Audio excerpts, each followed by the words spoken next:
जय श्री राम, हर हर महादेव। दोस्तों, तो पिछले अंक में भगवती सीता हनुमान संवाद संदर्भ में जब हनुमान जी भगवती सीता के सामने अपने वास्तविक स्वरूप को प्रकाशित करते हैं तो यह देखकर माता सीता का संशय दूर हो जाता है।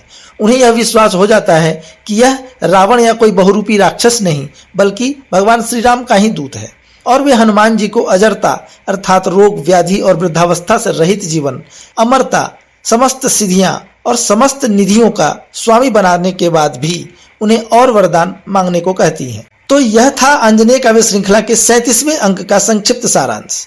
यदि आप आंजनेय के पिछले अंकों का आनंद उठाना चाहते हैं तो इस श्रृंखला की समस्त कविताओं का लिंक डिस्क्रिप्शन बॉक्स में मैं डाल दिया हूं, वहां से आपको प्राप्त हो जाएगा।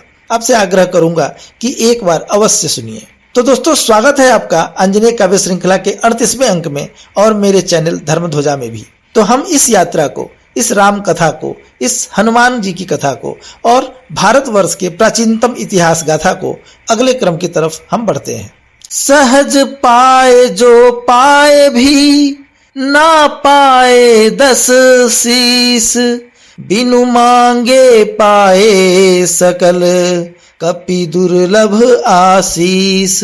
अर्थात रावण ने भगवती सीता का हरण किया, उनको अशोक वाटिका में वंदनी बनाकर रखा, तब भी या इसी बात को दूसरी तरीके से ऐसे कह सकते हैं कि कठोरतम तप करके भी भगवान शिव को प्रसन्न करने के लिए अपने 10 सिरों का बलिदान करने के बाद भी महादेव और भगवती पार्वती को कैलाश सहित अपनी 20 भुजाओं पर उठाने के बाद भी वह रावण वह प्राप्त नहीं कर सका जिसे हनुमान जी ने अत्यंत ही सहजता से अपनी विनय और भक्ति के बल पर अजरता और अमरता तक का वरदान सहज में ही प्राप्त कर लिया।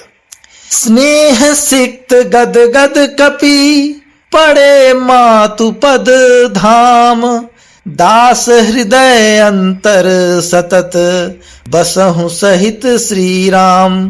तो माता से वरदानों को पाकर हनुमान जी कृतज्ञता से, भक्ति से गदगद होकर जगदम्बा सीता के चरण कमलों में गिर पड़े और माता से बोले कि हे जगदम्बे, यदि आप प्रसन्न हैं तो वरदान दीजिए कि आप श्री राम के साथ सदा मेरे इस हृदय में विराजमान रहेंगे। जिन्ह आश्रय धर दास रथी, लिए मनुज अवतार, रज सरोज पद पाए तिन्हि प्रकट मूर्ति साकार। तो हनुमान जी कहते हैं कि जिनके सहयोग से भगवान श्री राम ने इस पृथ्वी पर मनुष्य रूप में अवतार लिया, अर्थात जिन आद्याशक्ति भुवनेश्वरी के माया बल का आश्रय लेकर श्री राम ने मनुष्य रूप धारण किया, आज मैं उन्हीं जगदम्बा को साक्षात अपने सामने देख रहा हूँ और उनकी पदधूलि सिर पर पा रहा हूँ।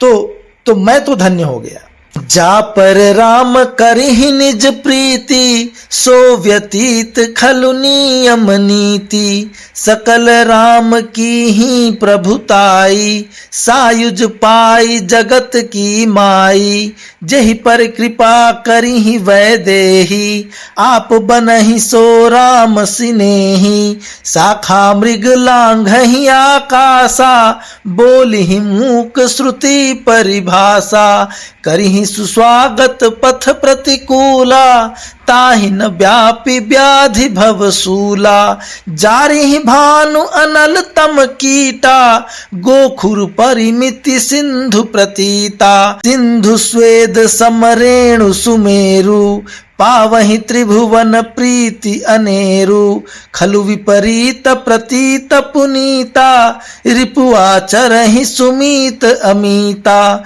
मातु महिम गुरु संशय नाही, भुक्ति मुक्ति भगति पद जाहि, भयउ कृतारथ आज मैं माता, आशीष तव अमोघ विख्याता, यह कह मौन भयउ हनुमाना, मातु भाव तुरत ही अनुमाना, तब मृदु वचन कही कपि माता, नहीं संशय सामर्थ्य तब भ्राता, कहाँ लंक त्रिभुवन के भारा, तुम समर्थ निज बल आधारा, शक्र सुपर्ण हरि अज शंकर, सो शक्ति आकर तब अंतर, तदपि सौभाग्य न मम विश्वासा, को भविष्य फल करई प्रकाशा।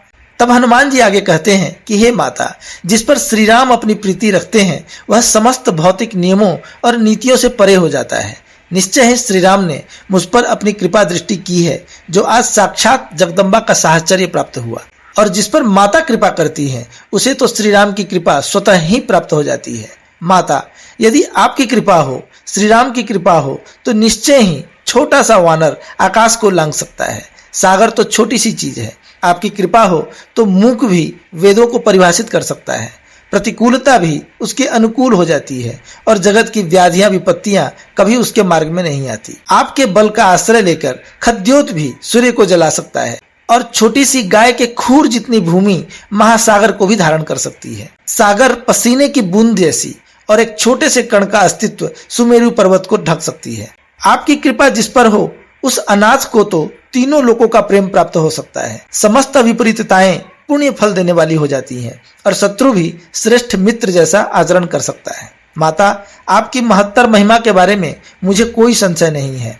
भोग, मुक्ति और भक्ति तीनों का वास केवल आपके ही चरण कमलों में है। हे जगदम्बे, मैं आपके अमोघ आशीर्वाद को पाकर आज धन्य हो गया, कृतकृत्य हो गया। इतना कहकर हनुमान जी मौन हो गए, परंतु उनके मौन होने के बाद भी माता ने उनके भाव को समझा कि हनुमान जी अब पुनः उन्हें साथ चलने का आग्रह करने वाले हैं और उस संबंध में उनकी राय जानना चाहते हैं। तो माता ने हनुमान जी से यूं कहा कि हे हनुमान, अब मुझे तुम्हारे सामर्थ्य के बारे में कोई संदेह नहीं है। यह रावण सहित लंका क्या चीज है। मैं जानती हूं कि तुम बड़ी ही सहजता से तीनों लोकों का भी भार उठाने में सक्षम हो। इंद्र, गरुड़, श्रीहरि विष्णु और शिव में जो बल है वही बल तुम में भी है। विरह विपत्ति विधि वर दिए, दिए नगर विश्वास, विघ्न विविध व्यापार यह सुफल न्यून विश्वास।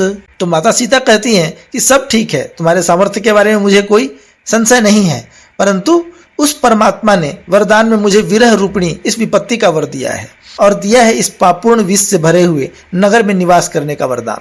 तो जो कार्य तुम करने को कह रहे हो, मुझे उसकी सफलता में फिर भी संदेह हो रहा है। तो दोस्तों, अंजनेय काव्य श्रृंखला का 38वां अंक यहीं पर समाप्त होता है। आपको यह कविता कैसी लगी कृपया अपने विचार कमेंट्स के माध्यम से बताएं, लाइक करें, शेयर करें और यदि आपने अभी तक सब्सक्राइब नहीं किया है तो आपसे आग्रह करूंगा कि कृपया मेरे चैनल को सब्सक्राइब कर लें। आपसे फिर मिलूंगा अंजनेय काव्य श्रृंखला के 39वें सर्ग के साथ। तब तक के लिए आज्ञा दीजिए।